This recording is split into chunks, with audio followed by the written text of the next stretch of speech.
नमस्कार। आज हम जानेंगे कि आप ट्विन फ्लेम जर्नी में हो या नहीं। कैसे जानोगे आप कि आप ट्विन फ्लेम जर्नी में हो? तो ट्विन फ्लेम जर्नी एक तो 30 के बाद पता चलती है, उससे पहले पता नहीं चलती। उसके लिए आपका डिवाइन पार्टनर आपके लाइफ में आना ज़रूरी है, अदरवाइज आपको वो मालूम नहीं पड़ेगी कि आप ट्विन फ्लेम जर्नी में हो, क्योंकि जब तक वो पार्टनर आपके लाइफ में नहीं आता आपको पता नहीं चलेगा। तो इसके लिए पहले आप अपना बैकग्राउंड आपको चेक करना पड़ेगा कि आपका जब से आप पैदा हुए उस धरती पे तब से आपके साथ क्या घटनाएं घट रही है। तो ट्विन फ्लेम सोल जो होते हैं बड़े डिवाइन सोल होते हैं, उनका पर्पज ही होता है दिव्यता फैलाना, इसलिए उसको डिवाइन जर्नी बोलते हैं, ट्विन फ्लेम जर्नी को। ऊपर से ये जो लोग हैं ना, ये नार्थेस्टिक फैमिली में पैदा होते हैं। यूनिवर्स उनको पहले से ही ऐसे रखते हैं कि वो किसी के प्रति अटैच ना हो ज़्यादा, और ये होते हैं बड़े अंदर से दयालु, ये हर किसी के प्रति अटैच होना चाहते हैं। इसके लिए उनको नार्थेस्टिक फैमिली में डाला जाता है, क्योंकि उनकी एनर्जी लविंग एनर्जी होती है। तो नार्थेस्टिक फैमिली में डालने की वजह से ये अपना 100% हर रिश्ते में देते हैं, मगर सामने से उनको 100% एफर्ट नहीं देते लोग। अगर ये उनके माता पिता भी होंगे तो भी इनको एब्यूज करेंगे, उनके कोई ब्रदर सिस्टर्स भी है ये भी उनको उनका फ़ायदा ही उठाएंगे।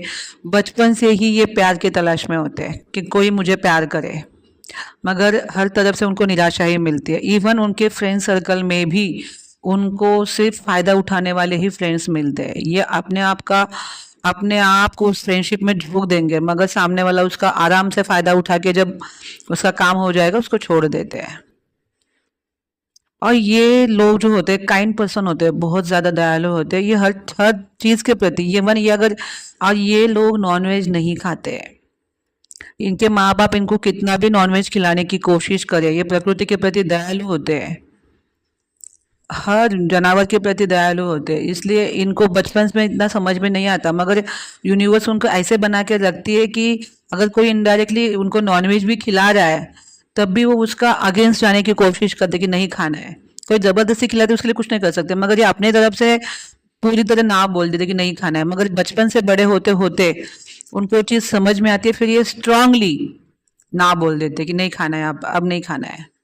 उनको बचपन से ये चीज़ अच्छी नहीं लगती, किसी भी जीव को मारना इनको अच्छा नहीं लगता, इतने काइंड नेचर के होते हैं।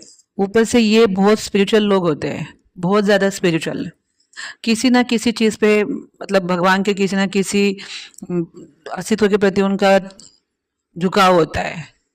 ये कुछ मेडिटेशन ही करेंगे, कोई नाम जप ही कर सकते हैं, कोई मंत्र चैंटिंग, मतलब बचपन से इनको कुछ ना कुछ भगवान की एक्टिविटीज़ करना अच्छी लगती है। उनको मालूम होता है कि कोई एक सुपर पावर है जहाँ मुझे जाना है, मैं यहाँ का नहीं हूँ। और ये हर चीज़ में वो अपना लव वाला पार्टनर ढूंढते हैं हर इंसान में, कि शायद ये मुझे उस तरह का प्यार दे सकता जिस तरह मैं डिजर्व करता हूँ, मगर उनको उस तरह का प्यार नहीं मिलता। कार्मिक पैटर्न इनकी ज़िंदगी में बहुत ज़्यादा आ जाते हैं, इतने कार्मिक पैटर्न आते हैं कि ये कार्मिक इनको पूरा लाइफ का लेसन दे के जाते हैं। मगर उनके लाइफ में भगवान जी बीच बीच में अच्छे लोग भी भेजेंगे जिससे इनको अवेयरनेस आ जाए, कोई अच्छे फ्रेंड्स भेजेंगे, कोई अच्छा टीचर भेजेंगे, जिससे उनको पता चलता है कि भाई मेरे लाइफ के साथ हो क्या रहा है। उनको पूरी तरह अकेले नहीं करते, कोई ना कोई उनको हाथ देने वाला भगवान भेजता ही रहता है, और वो हाथ पकड़ के वो लोग मदद लेते हैं उसकी।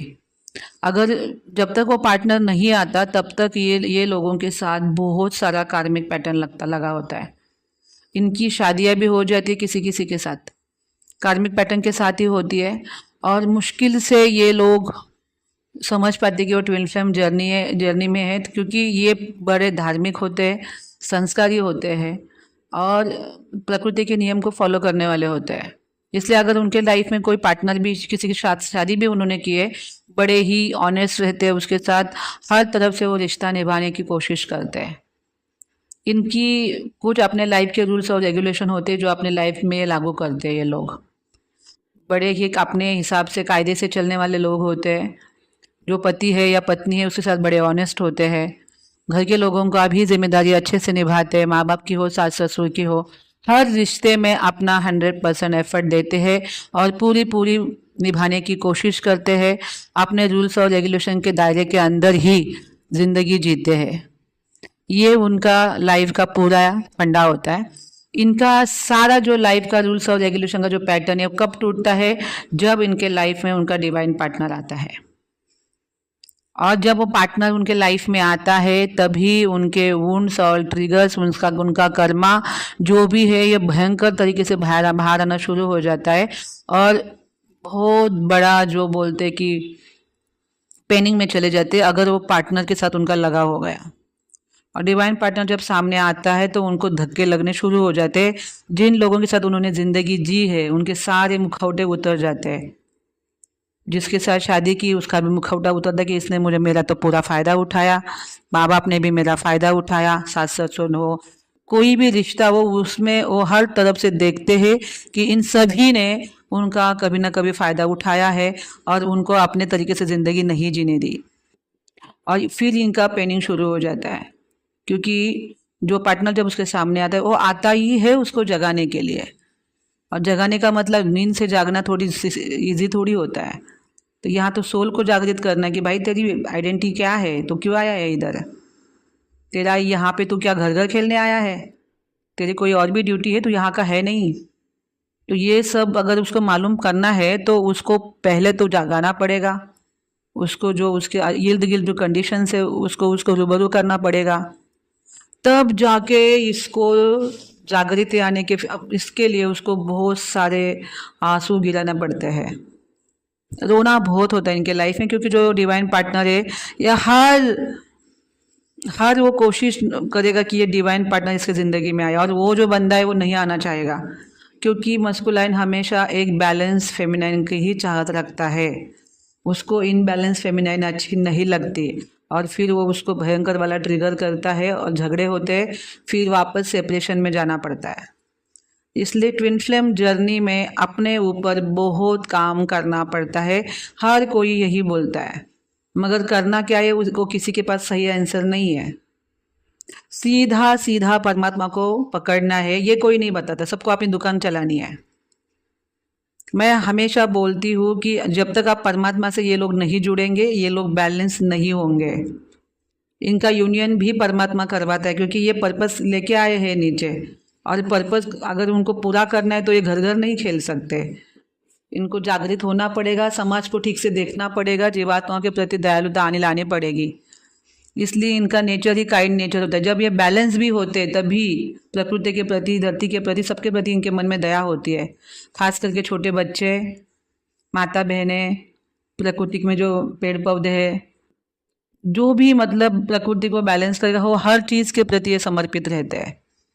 इसलिए भगवान उनके लाइफ में जो पार्टनर भेजा है उसको तुरंत उसका यूनियन करवा के नहीं देते कि तुम अपने आप को सिद्ध करो कि तुम इसके साथ रहने के लायक हो। इसके लिए तुम्हें क्या क्या अपने अंदर जगाना पड़ेगा, इसको भी देखो। तो अगर आपके अंदर वो काइंडनेस है, अगर आप नॉनवेज नहीं खा रहे हो, अगर आप प्रकृति के प्रति दयालु हो, जीवात्माओं के प्रति दयालु हो, आप देखो आपके अपने अंदर क्या आप नाटसिक फैमिली में पैदा हुए हो, अब क्या बचपन से ही आप किसी की खोज में हो, कोई लव आपको मिले इसके खोज में हो, अगर हो और जो बंदा आपके ज़िंदगी में आए उसके बाद आपके लाइफ में जो चेंजेस आए, तो आप समझ लेना कि आप किसी डिवाइन जर्नी में हो। उसको ट्विन फ्लेम जर्नी, कोई भी जर्नी का नाम दे सकते हो, मगर वो जो सोल होते हैं ये पर्पस लेके नीचे आए होते हैं। आज अगर इन्होंने अपना पर्पस पूरा नहीं किया और यहीं पे घर घर खेलने लगे, उनका रीबर्थ 100%, 1000% होगा, क्योंकि सोल अवेकनिंग के बाद ही सोल पर्पस मालूम पड़ता है। इसलिए अवेकनिंग के ऊपर फटाफट काम करना चाहिए। लोग अवेकनिंग जब भी उनके पास आती है उनको दूर फेंक देते हैं, कोई काम ही नहीं करते अपने पर, ऐसे ही वैले की तरह पड़े रहेंगे, मगर कोई अध्यात्म नहीं करेंगे, क्योंकि जब तक अध्यात्म फॉलो नहीं करोगे आप अवेकनिंग में नहीं आने वाले हो। टूल्स और टेक्निक की कोई फायदा नहीं है उसमें। तो आप ट्विन फ्लेम जर्नी में हो तो इस तरह आप अपनी लाइफ को ठीक से देखो कि ये बंदा आने के बाद मेरी लाइफ में चेंज हुआ है, इसने मुझे रुलाया, इसने मुझे इग्नोर मारा, और इसके वजह से मैं इसको पाने के लिए मैंने घोर तपस्या की। अब मैं अपने सोल के प्रति जागृत हो गई हूँ और सोल कॉन्शियस पे अभी मैं आ गई हूँ। अब मुझे समझ में आ गया है कि मैंने देखा है कि अभी यहाँ पे कोई है नहीं मेरा, जहाँ पे मैं आई हूँ जब वहाँ पे मुझे वापस जाना है। तो ये जो सामने वाला बंदा है ये मेरा डिवाइन सोल पार्टनर है, जिसको मुझे साथ लेके समाज का कल्याण करना है। अगर ये आता है तब भी ठीक है, नहीं आता तब भी मैं अपने सोल के कल्याण के लिए मेरा सोल पर्पस पूरा करूंगी, मेरा इनर वर्क अच्छे से करूंगी, यहाँ से निकलूंगी। फिर जो यूनिवर्स है, जो भगवान है, उस बंदे को अपने जीवन में लाते हैं। वरना अगर आपका भी अगर कॉन्शियस 3D डायमेंशन में, उसका भी 3D डायमेंशन में, भाई भूल जाओ, यूनियन कभी नहीं साथ रह सकते। कॉन्शियस आपका डेवलप होना बहुत ज़रूरी है। ट्विन फ्लेम जर्नी मतलब सोल कॉन्शियस। सोल कॉन्शियस पे कोई झगड़े वगड़े नहीं होते, उस टेस्ट में से सब समान दिखते हैं। तो दोस्तों बहुत बहुत धन्यवाद। आपका दिल से धन्यवाद उज्ज्वला जी, बहुत अच्छे से आपने एक्सप्लेन किया। और मुझे पूरा विश्वास है कि जिन लोगों ने इस वीडियो को सुना उन्हें उनके बहुत सारे क्वेश्चंस के आंसर मिले होंगे। तो अगर आपने ये सुना और आपको लगा कि हाँ, कहीं से आपको ये डिवाइन हेल्प मिली है, और आप किसी ऐसे को जानते हैं जो इसी जर्नी में है, या आपको लगता है कि उनकी लाइफ में यही सारी चीज़ें हो रही हैं, तो आप प्लीज़ उनसे ये वीडियो शेयर कीजिए सो दैट आप एक डिवाइन हेल्प का हैंड उनके तरफ बढ़ा पाएँ और अपने एंजलिक फ्रीक्वेंसीज़ को बढ़ा पाएँ। हमें सुनने के लिए आपका